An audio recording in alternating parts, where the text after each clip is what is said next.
looks like a fake, doesn't it? Well, it is a fake. But here's a fella who's willing to bet his hard-earned money on it. Henry here got on the train with $200.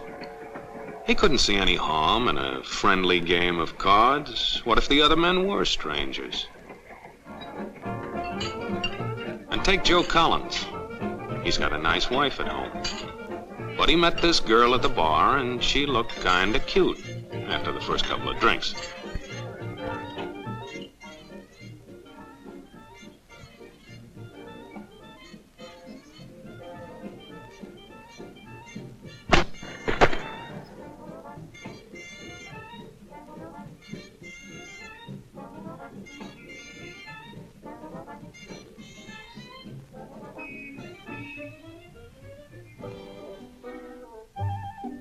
There's a good old-fashioned word for people like this.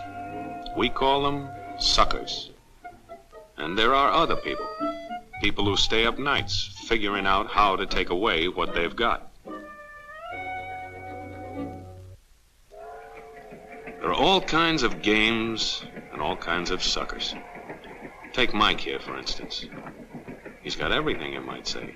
He's young, he's healthy, he's got a job. And he's got a country called America. It's a wonderful thing to have. America. Lots of room. Room enough to raise plenty of food. Big factories to make things a man can use. Big cities to do the business of a big country. And people. Lots of people. Enough to work the farm and build the factories, dig the mines, run the business. All kinds of people. People from different countries with different religions, different colored skins. Free people. They can live together and work together and build America together because they're free. Free to vote, to say what they pleased, go to their own churches, to pick their own jobs. Yeah, Mike's got something, all right. He's got America. But there are guys who stay up nights figuring out how to take that away from him. I want to give you the truth, folks. The truth about America. I know you've got a lot of questions. You want to know why you're not getting the breaks you deserve. Well, I'm not a politician. But I've made it my business to study these things, and I happen to know the facts. Now, friends, I'm just an average American. But I'm an American, and some of the things I see in this country of ours make my blood boil. I see people with foreign accents making all the money. I see Negroes holding jobs that belong to me and you. Now, I ask you, if we allow this thing to go on, what's going to become of us real Americans? I've heard this kind of talk before, but I never expected to hear it in America. This fellow seems to know what he's talking about. Yes, he knows all right. What's the answer? What are we real Americans going to do about it? You'll find it right here in this little pamphlet. The truth about Negroes and foreigners. The truth about the Catholic Church. Now, friends, these books are free. Paid for by real Americans who want others to know the truth. Excuse me, young man, but are you actually going to read that stuff? Sure, why not? You heard what he said, didn't you? Yes, I heard. But do you believe in that kind of talk? I don't know, makes pretty good sense to me. I'm speaking to you as an American. And I tell you, friends, we'll never be able to call this country our own until it's a country without. Without what? Yeah, without what? Without Negroes. Without alien foreigners. Without Catholics. Without Freemasons. You know these people. What's wrong with the Masons? I'm a Mason. Hey, that fellow's talking about me. And that makes a difference, doesn't it? These are your enemies. These are the people who are trying to take over our country. Now you know them. You know what they stand for. And it's up to you and me to fight them. Fight them and destroy them before they destroy us. Thank you.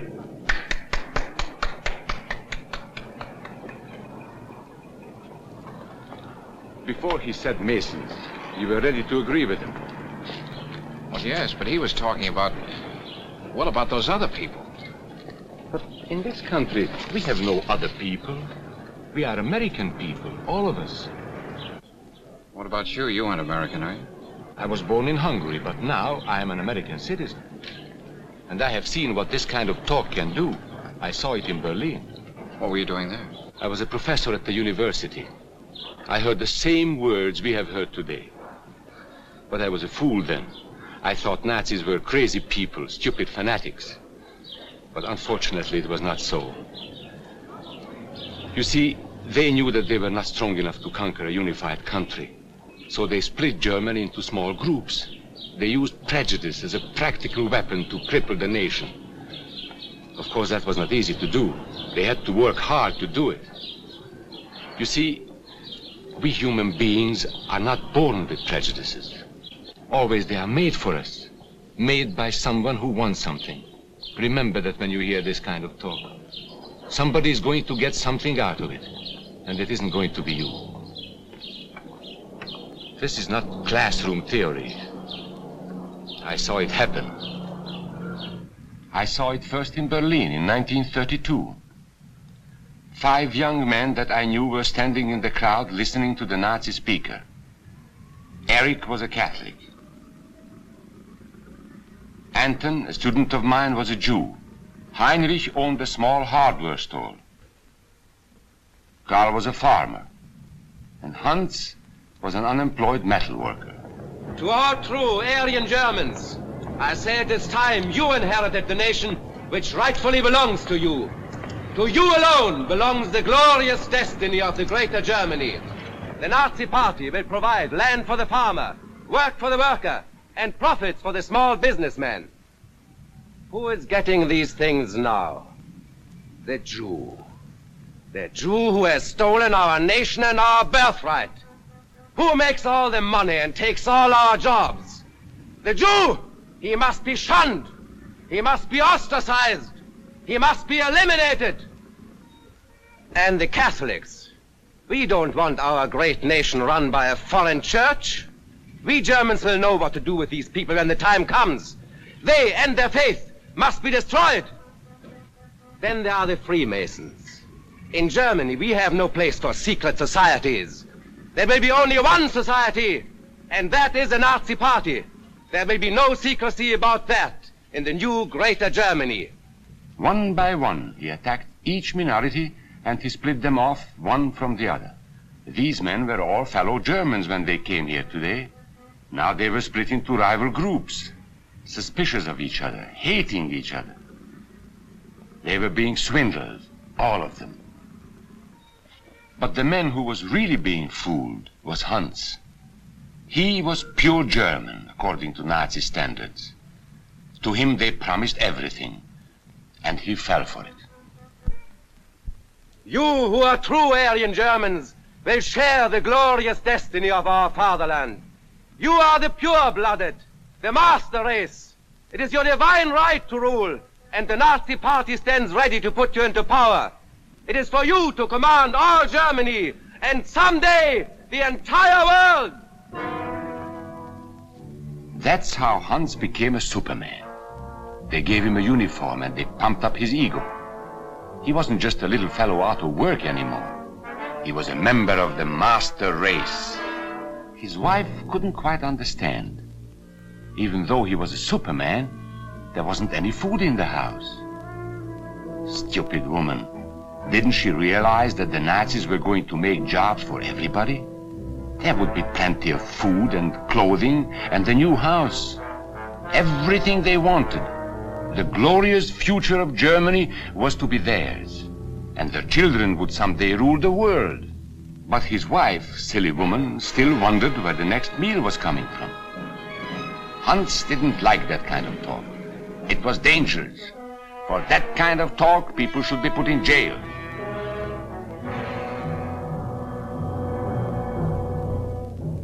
Hans had swallowed the bait all right.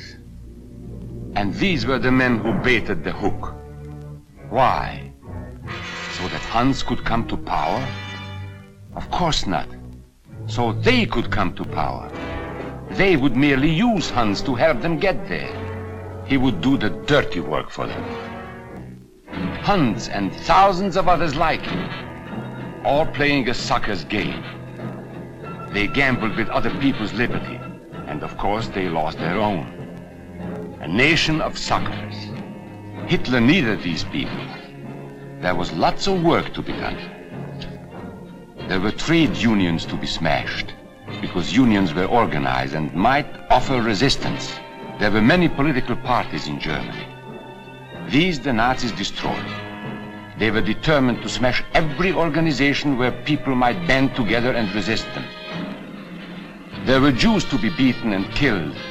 The Jews were not powerful, but they were a convenient excuse for all the nation's ills. And besides, a Nazi party member could not take over this man's store. Hundreds of Catholics were put in jail because the Catholic Church had strength and could resist the Nazi drive for power. They had split the nation into 100 pieces, and then one by one, they had destroyed the pieces. Over these broken pieces, the Nazis rode into power. One party, one nation, one religion. These men had won their struggle for power. They now ruled all of Germany. But still they had trouble with their oldest and most persistent enemy, the truth. They found that truth does not die easily, and so they decided to abolish truth. One great source of truth is literature, so they burned books, 20 million of them. Many great men in Germany who were spokesmen for truth were jailed or driven from their country. Teachers, writers, scientists. Education was discouraged. In 5 years, college attendance dropped 53%.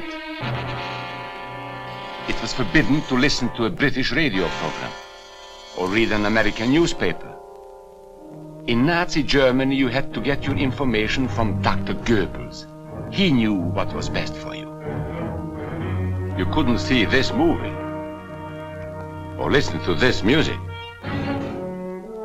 And you couldn't watch Joe Louis fight because the champion had black skin. He disproved Hitler's theory of Nordic supremacy. Albert Einstein, one of the world's great scientists, disproved that theory too. He was non-Aryan, so he had to leave Germany.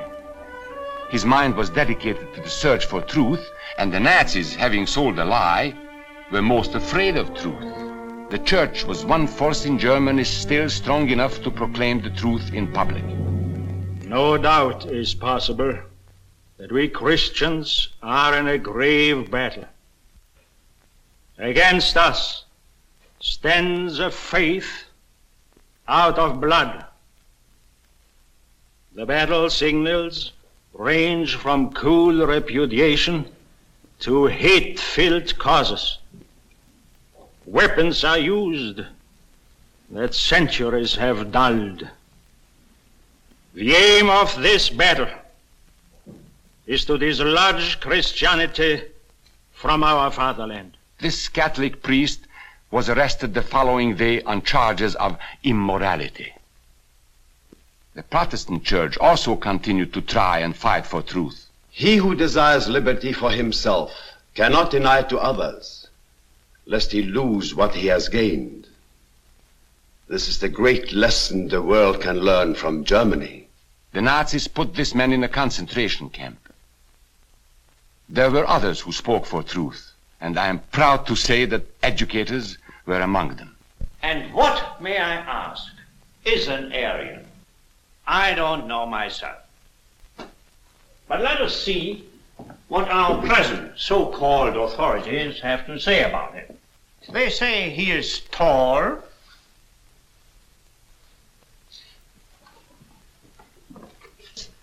slender,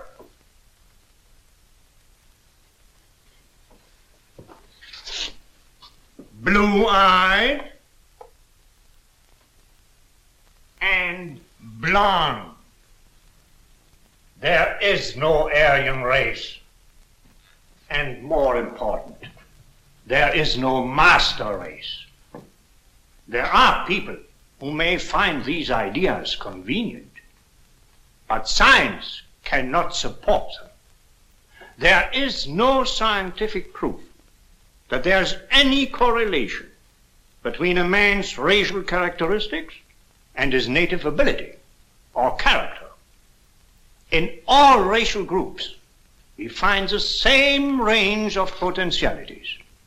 We find idiots and geniuses. We find criminals and philanthropists. We must judge each man as an individual and not by the color of his skin or his eyes or by the length of his nose.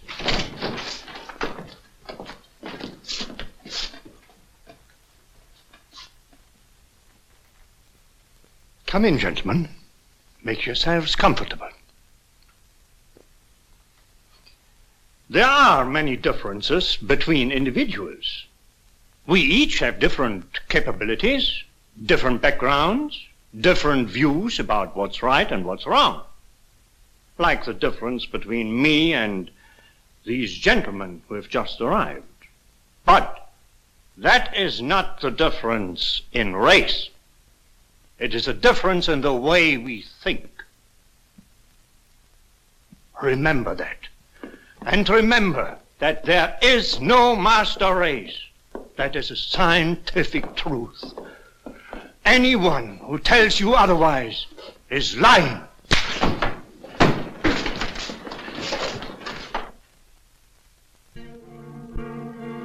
And so for all practical purposes, truth had been abolished in Germany. A lot of my German friends wondered what had hit them. How did it happen? Where did it start? It started right here. And this was where it could have been stopped. If those people had stood together, if they had protected each other, they could have resisted the Nazi threat. Together they would have been strong. But once they allowed themselves to be split apart, they were helpless. When that first minority lost out, everybody lost out. They made the mistake of gambling with other people's freedom. Now let's see how those bets paid off. Karl the farmer was gambling on a better life for himself. What he got was extra hours of back-breaking work, as much as 100 hours a week. He was forced to stay on his land and produce what he was told to produce, because now Hitler was preparing for war.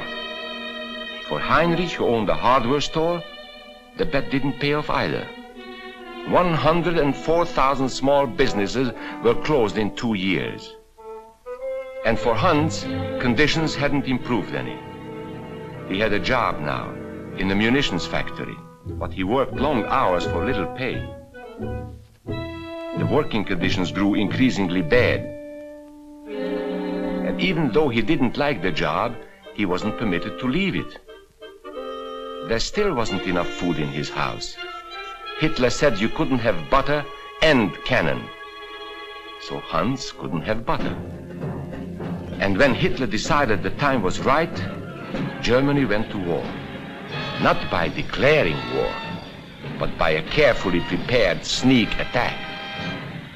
Once again, Hitler needed Hans to do his dirty work. Hans was an expert at brutality by this time, and Hitler had decided to use Hans and his brutality against other peoples, the Czechs, the Poles, the French, the Russians. But in the crucial test of war, Hitler's race theories didn't pay off. His pure-blooded supermen were defeated by the mongrel armies he despised. By the British at El Alamein.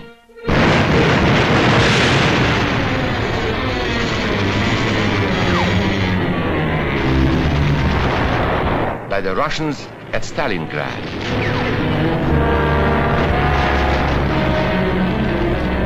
And then on D-Day by American soldiers of every color and religion, who smashed across the Normandy beaches and drove on through to the heart of Germany. For the misguided Germans who had swallowed the Nazi bait, the Nazi game did not pay off. The continent of Europe was strewn with millions of German bodies, pure Aryan bodies. Karl, the farmer, was left in the snow outside of Moscow. Heinrich stayed in Italy at Salerno. And Hans, who was going to rule the world, got only a little patch of Normandy that he could call his own. We must never let that happen to us or to our country. We must never let ourselves be divided by race or color or religion, because in this country we all belong to minority groups. I was born in Hungary. You are a Mason. These are minorities. And then you belong to other minority groups too. You are a farmer. You have blue eyes. You go to the Methodist Church. Your right to belong to these minorities is a precious thing. You have a right to be what you are and say what you think, because here we have personal freedom. We have liberty. And these are not just fancy words. This is a practical and priceless way of living. But we must work at it. We must guard everyone's liberty, or we can lose our own.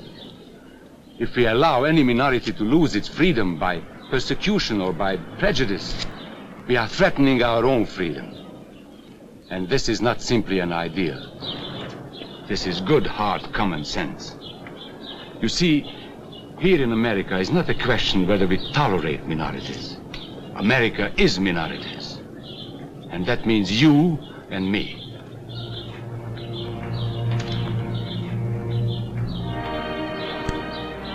So let's not be suckers. We must not allow the freedom or dignity of any man to be threatened by any act or word. Let's be selfish about it. Let's forget about we and they. Let's think about us.